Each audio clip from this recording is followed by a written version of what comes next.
I'm representing EOMAP. I will give a quick introduction to EOMAP itself, and I'm here actually with Karin. Karin is here in the chat. She supports when needed. So we are both having a very much applied remote sensing and applied data science background, and are with EOMAP since a while, really, since about 10 years. So who's EOMAP then? So EOMAP, we are a company which is really dedicated to mapping and monitoring the coastal and aquatic environments. And in this session, actually, you will see two use cases, two things of what we do, so that we give you a flavor of what it's about, what we do in our world, and also where Pleiades Neo can bring in benefits. So you see a couple of imagery to the right-hand side. So you see there's a nautical chart of some kind, some software, some data, some nice news. So we are supporting nautical charts, creating online software, elevation models, and all this stuff, which you will see later on. Our principles are really based on science, so that's where we come from. And I think the company originates in 2006, and so we do all the stuff which we do on a very solid science. We follow strict principles on transparency and also on the scalability of our solutions. So we want to be able to work from project to global scale, as you will see in the next slides. So let's go just to the topic of bathymetry. We've heard a bit about it. I'd just like to give you the bigger picture of bathymetry, really. So let's have a look to the quote on the right-hand side first. So very proudly, the news was spread that nearly 1/5 of the world's ocean has been mapped now. So which means the other way around, 80% have not been mapped at this stage. So the beautiful map, which you see on the right-hand side, is pretty much interpolated. That is especially crucial when you go to the very shallow water zones. So shallow water zones, they are, of course, of highest importance for navigation, for the sea life, and for coastal protection and the coastal zone management. And it's not only about mapping these shallow water zones, they are dynamic, as you will see. And mapping and surveying those kind of shallow waters, it's actually a very complex and costly thing. So using satellite data is a big benefit here. So this is to introduce the term of satellite-derived bathymetry. As you've learned already, we can use multispectral satellite data such as the Pleiades Neo to create dense bathymetric data grids, as you can see here on the right-hand side, which is an example of a coral environment in the South China Sea. So you see here that's a coral reef environment, and you can do transects and understand the topography with all the single coral heads which come here. And the depth range that was asked in the chat already, so you can actually cover all the depths which is covered by water, so directly from the shoreline down to about 1 to 1.2 times Zekitis depths. Zekitis depth is a measure of water turbidity. And as a rule of thumb, depending on water clarity, you can map down to 10 to 30. The very, very extreme case, which was crystal clear water in the Pacific, was down to 40 meters of water depth. The approach which we run is a purely science-driven approach. So we are independent of on-site data. We can use them, of course, to refine the model, but that is not very relevant here. So we can apply this same process all over the world, as you will show very soon here. And the benefit is obvious. You don't have to be there on site, bring equipment. You can do this from your home in Berlin and do all the processing. So I mentioned the bathymetry is highly dynamic, and that's actually a very nice image which illustrates that. So on the right-hand side, you see a time lapse of almost 5 years. And you see all the changes on the seabed, and that's purely done by satellite data. So satellite data really enables a very unique view on the dynamics here. And that's just with core satellite data, and you can easily imagine how impressive it looks if you increase the spatial resolution. So If we speak about satellite-derived bathymetry, of course, the question is how can these data sets can be created and what are the accuracies of that? So I'll come to the point on introducing a new tool, which we've just launched last week at a bigger ocean show in London. I'll just play the movie here. It's an online web application, which actually allows you as a user to open your browser and start the process. And as said, the system is based on a process which is independent on site data. So you can apply this in all of the shallow waters, as you will see here. So the movie demonstrates in a very short time here how the system runs. So you have to open your browser. I will share this later on as well. It doesn't require any hardware or software. It's installed on the cloud. So you can pick and select the area of your interest. In this example here, we go to Ireland. That's Dublin Bay.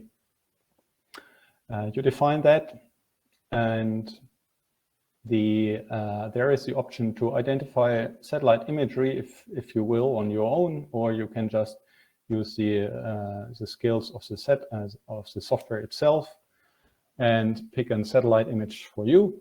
That is made automatically.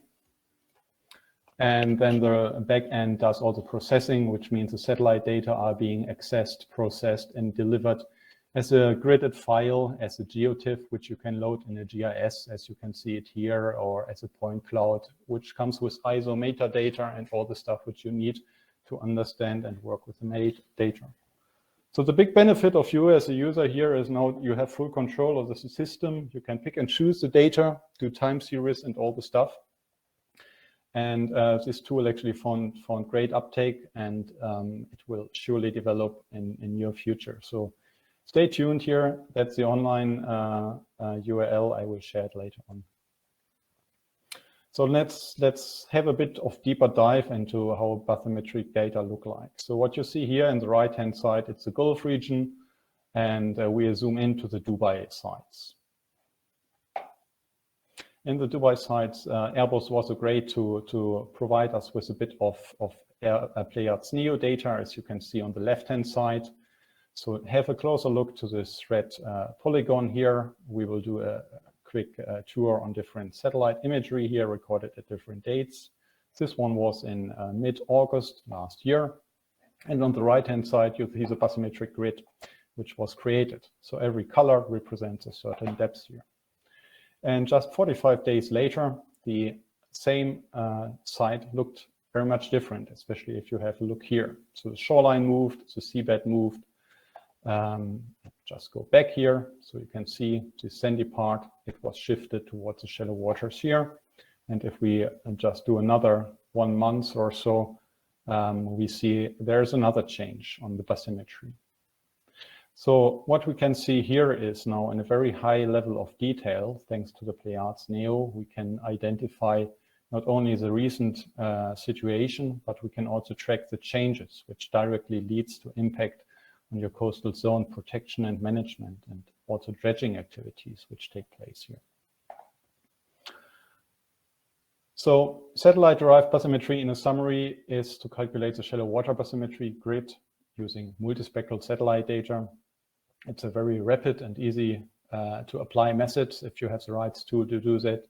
And there are a lot of use cases here which apply to hydrography, but also hydrodynamic modeling or global grids. So the question was asked in the chat about the vertical accuracy of satellite-derived bathymetry. And as you have understood before, satellite-derived bathymetry is depending on water clarity. So the tendency is that in clear water conditions, the accuracy is better. Better means it's typically in the range of 0.5 meter to a maximum 1 meter.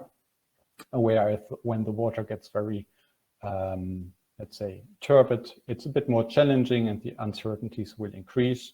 All of those can be increased when you have on-site data, or actually use other spaceborne sensors such as satellite LiDAR bathymetry data, which is a big topic, but I will not go into detail in here. But it's another spaceborne system which can very much increase the the trust in the bathymetric data and provide an external proof of the verification. As a side note, you have seen there's shoreline change. We have seen shoreline change thanks to the high resolution of the data, really. So we could track that just in a couple of days, we had different shorelines here over time. And we can continue to do that and actually calculate a couple of parameters which identify erosion rates. So if you are interested in that, I would just recommend go to this URL. It's a project which we've done for the UNDP. And we calculated here in a web app the erosion rates for the Gaza Strip. And that is actually, all of that is purely based on the satellite data. But now let's leave the seafloor and just go to the water column itself. So water column itself can, of course, also be mapped and monitored with satellite data. So we now speak about the big topic of what we call this water quality here from space.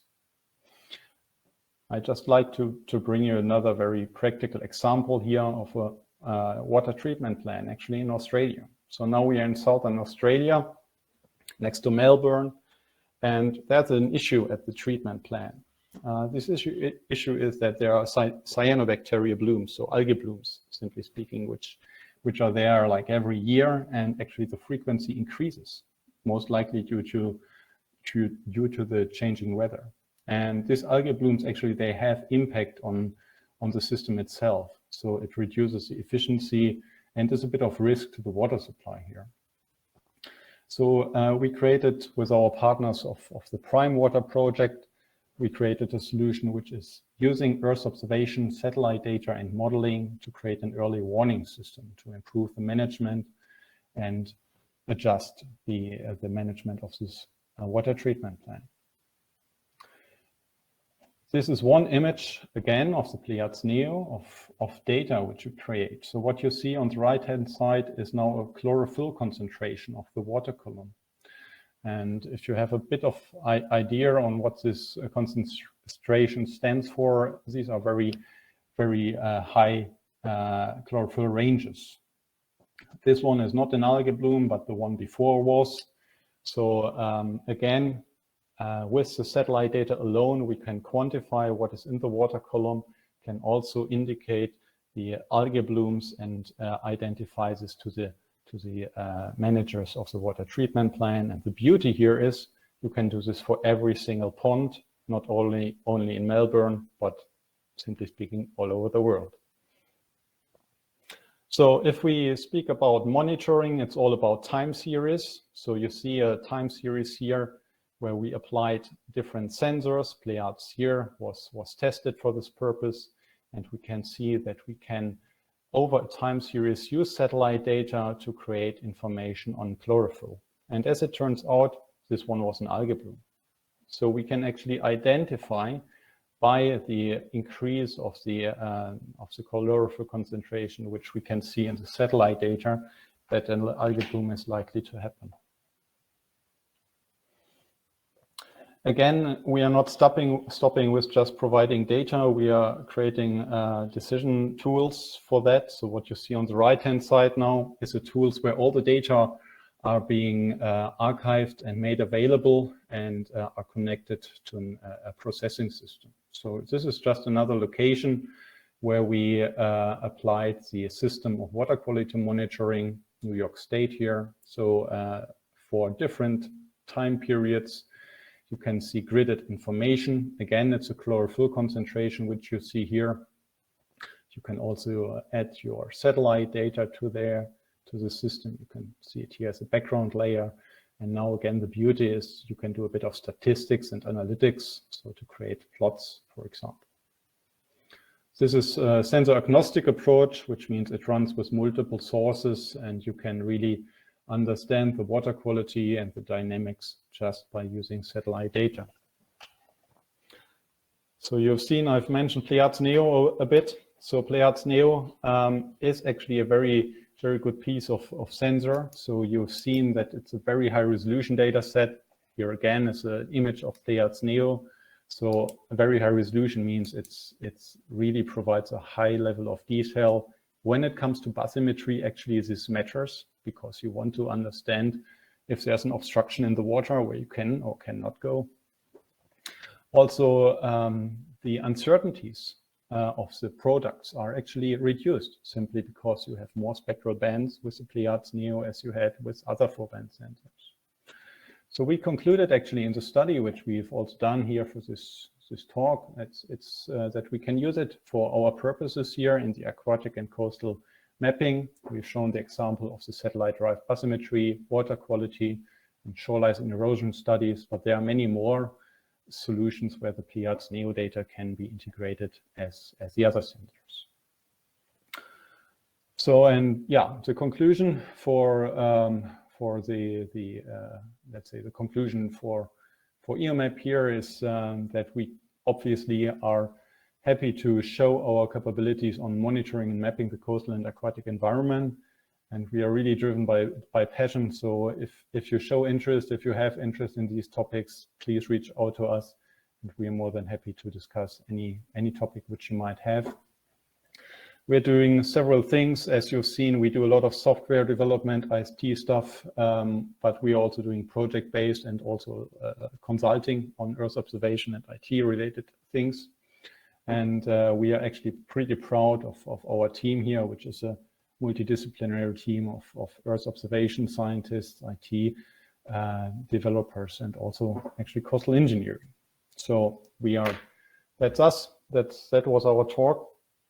So I am very thankful actually that you have been so patient to stay here, and I'm more than thankful for Alec and team to enable this call. Thank you.